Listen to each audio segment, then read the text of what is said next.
Okay, let's talk about car prices right now because we know they're still pretty high, especially with the interest rates as high as they are. And if you're in the market for a new or used vehicle, it may be out of reach.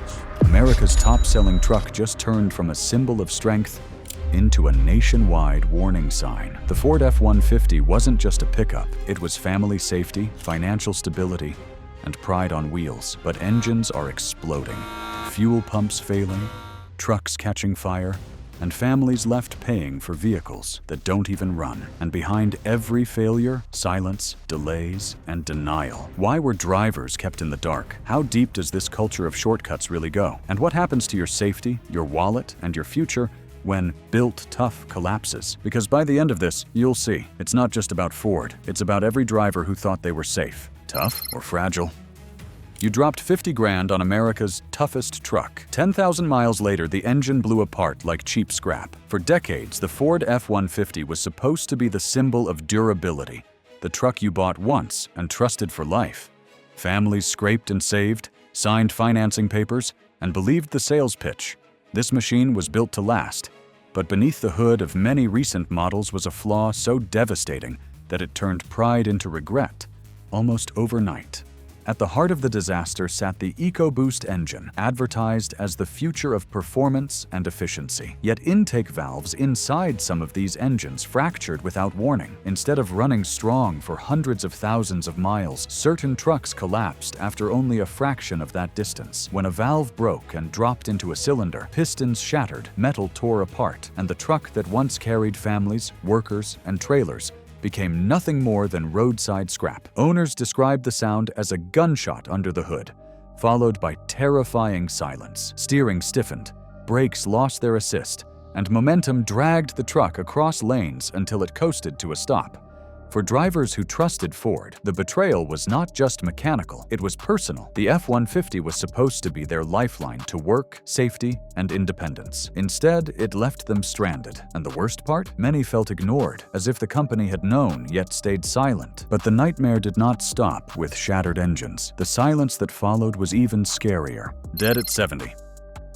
You are cruising down the interstate, children strapped into the back seat, music on the radio, the horizon wide open. Then, dead silence under the hood. No warning lights, no gradual fade, just instant loss of power. In a full-size pickup weighing over 5,000 pounds, that silence is not peace, it is panic. Fuel pump defects turned trusted trucks into ticking hazards. In countless reports, owners described engines sputtering and dying, without a hint of trouble beforehand. Imagine merging onto a highway at 70 miles per hour when the engine stalls. The steering stiffens, the brakes fight you, and traffic barrels forward at deadly speed. For families, this was not an inconvenience. It was a brush with disaster. Drivers fought to control heavy machines that no longer obeyed, wrestling against physics as horns blared behind them. The terror multiplied for workers hauling trailers or livestock. One man recounted his truck shutting down while towing a horse trailer, praying momentum would carry them to safety before disaster struck. Another woman spoke of her truck quitting on a wet road, spinning her sideways in traffic. These were not freak accidents. They were symptoms of a design failure hidden behind Ford's proud slogans. Owners felt betrayed. They had paid for peace of mind and got chaos instead. Every commute carried the shadow of sudden failure.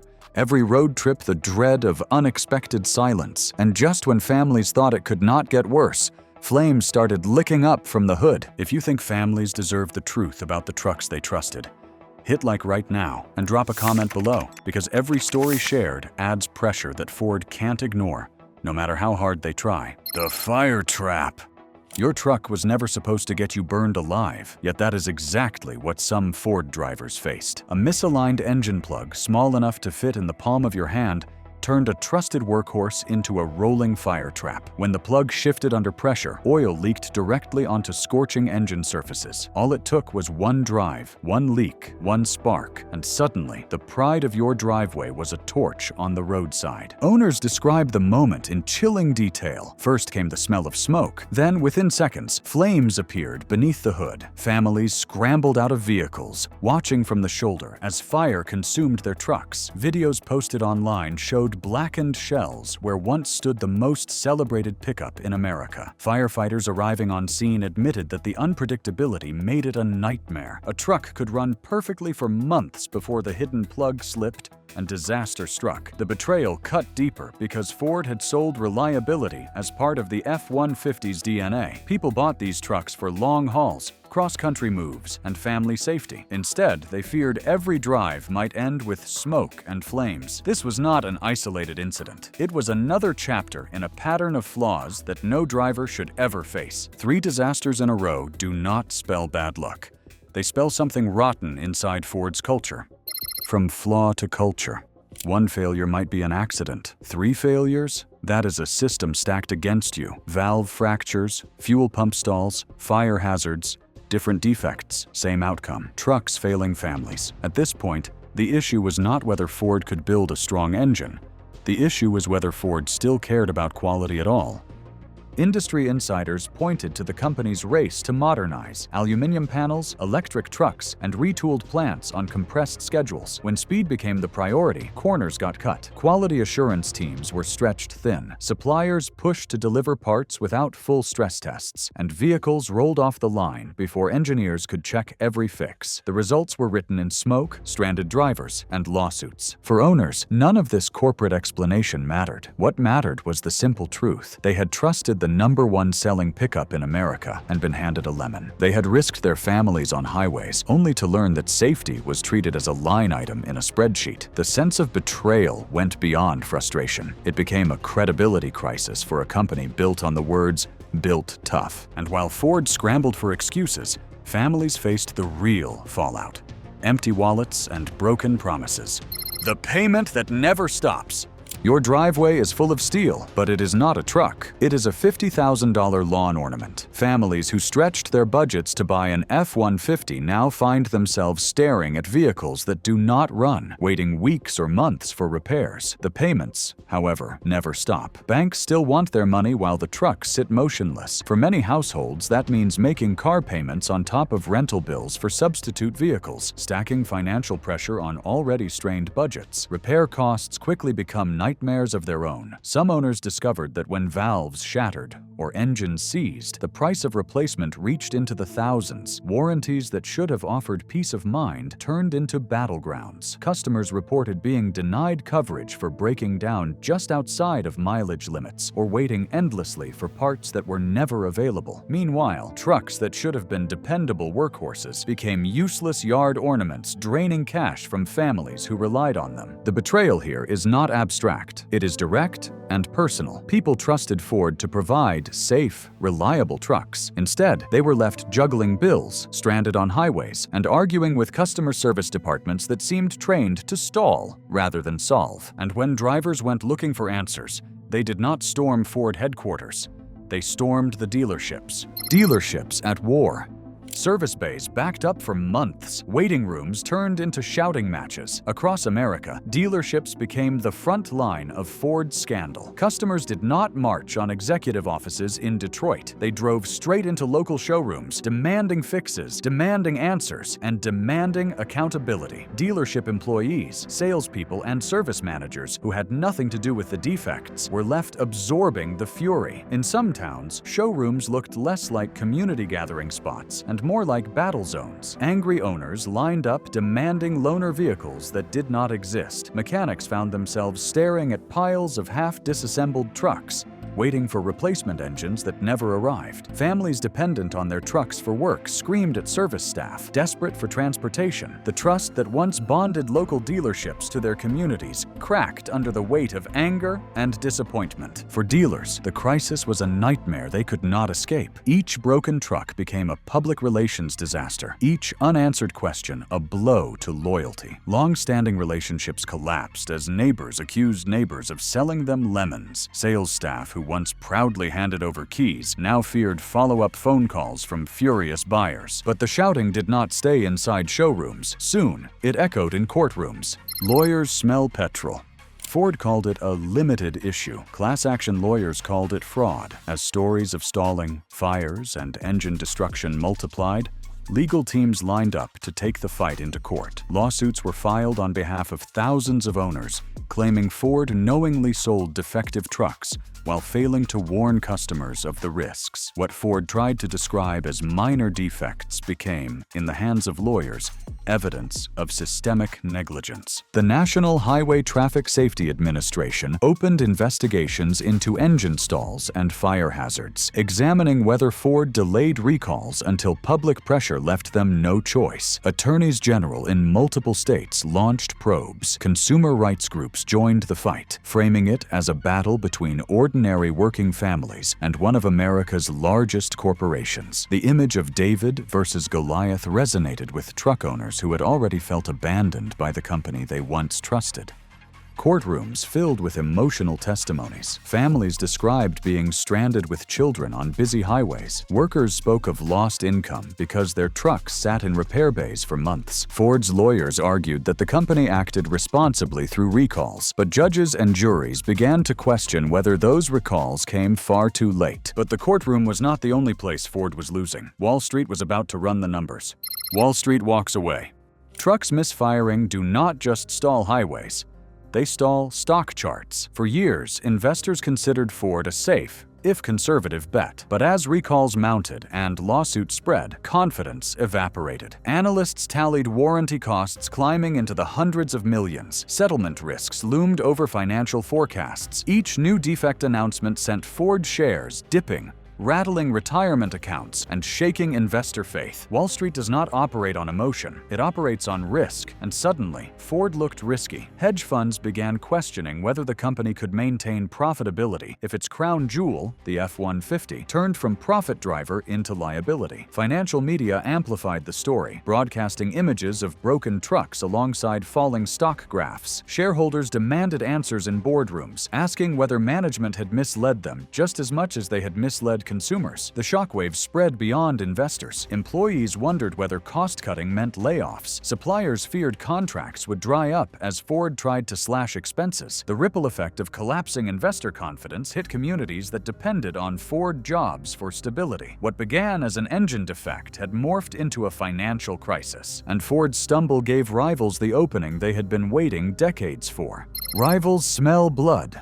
While Ford scrambled to contain its disaster, rivals wasted no time moving in for the kill. Chevrolet, Ram, and Toyota knew an opening this big would not come again soon. Billboards appeared almost overnight, boasting about reliability, with sly slogans hinting that their trucks would not stall on the highway. Commercials hammered home one idea: Ford might have the sales crown, but the crown was cracking. For decades, Ford loyalists defended their trucks at job sites, in driveways, and at family gatherings. Owning an F-150 was not just transportation, it was a badge of pride. But as more stories of breakdowns and fires spread, that pride curdled into shame. Suddenly, Chevy salespeople found angry Ford drivers walking into their showrooms. Ram dealers reported test drive lists that stretched longer than usual. Toyota leaned on its reputation for bulletproof dependability, quietly telling customers that while Ford gambled on shortcuts, Toyota played the long game. The shift was not only in marketing, but in community conversations. Online forums filled with Ford owners debating whether loyalty still made sense. Some swore never to switch, while others admitted they were eyeing Silverado or Tundra models for the first time in their lives. For Ford, this was not just a recall crisis, it was the slow erosion of trust that built its empire. And the fight did not stay on sales lots. Washington was about to drag Ford into the spotlight.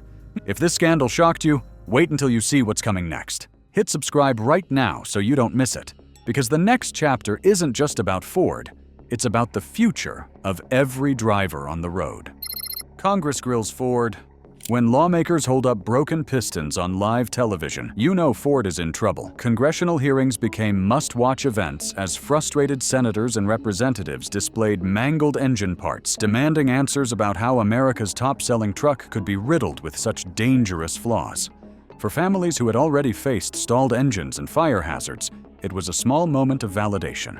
Finally, someone was putting Ford on the hot seat. The National Highway Traffic Safety Administration announced formal probes into stalling incidents and fire risks. Regulators made it clear they were no longer willing to accept Ford's explanations about limited defects. Every unanswered question was treated like a loaded weapon, and Ford executives fumbled their responses. On screen, the image of polished suits trying to spin away from broken machinery painted a damning picture. The hearings went beyond technical talk. Lawmakers hammered Ford about accountability. Why did it take years of consumer complaints before recalls were issued? Why were families paying out of pocket for repairs while Ford delayed fixes? For millions watching, the message was clear. Ford had been forced into transparency, not volunteered it. But while politicians played tough on television, the real question was far more frightening. How did these failures even happen? How tough fell apart? Metallurgy, supply chains, cheap parts. This is how your truck betrayed you.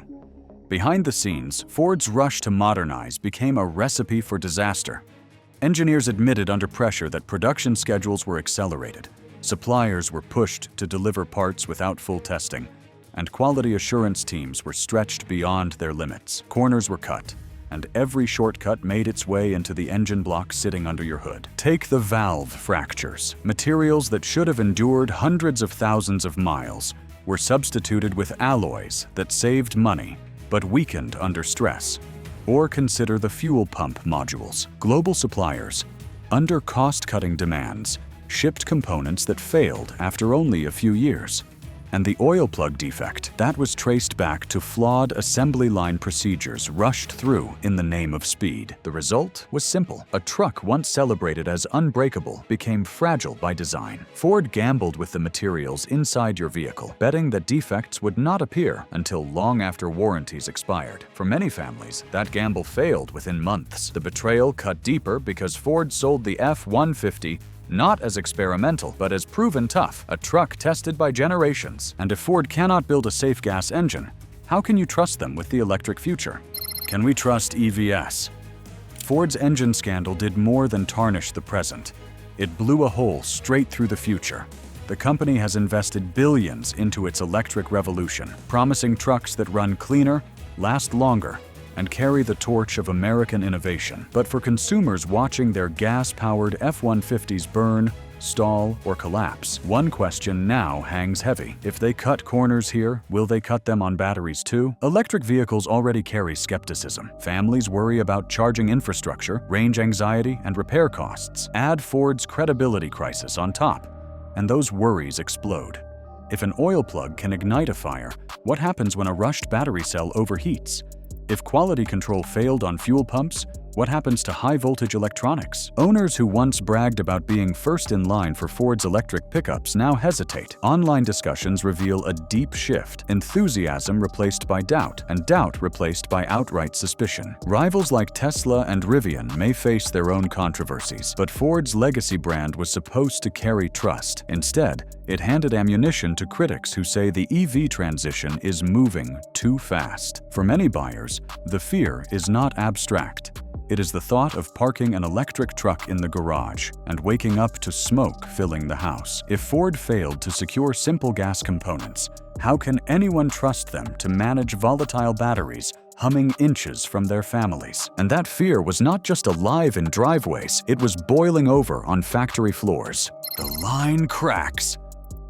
12-hour shifts, rushed quotas, and whispered conversations among workers. We're building lemons. That is the mood inside Ford's factories today. The scandal is not only about broken trucks, it is also about broken people. Line workers in Michigan, Kentucky, and Missouri describe relentless overtime designed to catch up with delays caused by recalls. Quality inspectors say they are pressured to sign off on vehicles despite unresolved concerns. Union leaders report a spike in grievances citing unsafe conditions, exhaustion, and management's obsession with speed over precision. The stress runs deep. Many employees once felt proud to wear Ford's blue oval on their uniforms, proud to tell neighbors they built America's best-selling truck. But that pride is fading into frustration and shame. Some workers admit they worry every time a vehicle rolls off the line that it could be recalled weeks later. For them, the job has become less about craftsmanship and more about survival. Overtime pay might sweeten the deal,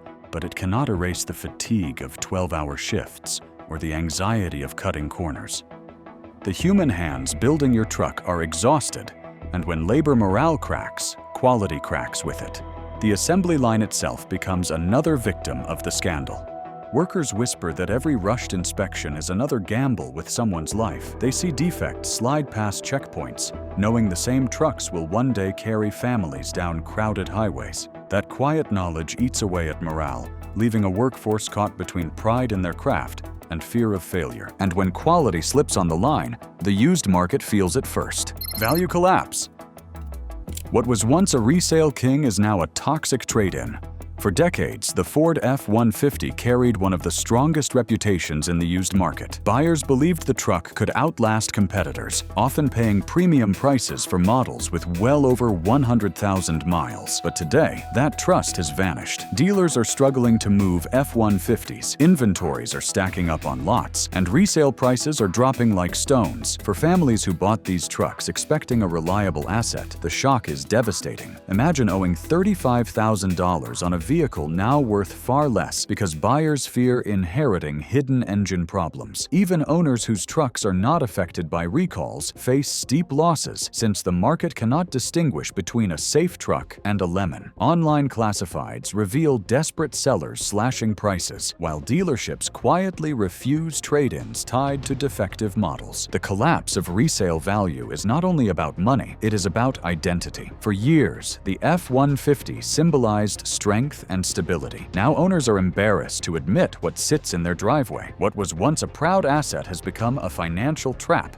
leaving families feeling betrayed twice, first by mechanical failure and then by the collapse of value. Some families describe it as owning a curse, not a truck. The resale collapse follows them everywhere, from dealerships that refuse their trade-ins to lenders who quietly lower their credit offers. The stigma of a failed F-150 lingers like a scar, marking owners as unlucky even when they did nothing wrong. And even if you never sell, the insurance companies will still make you pay.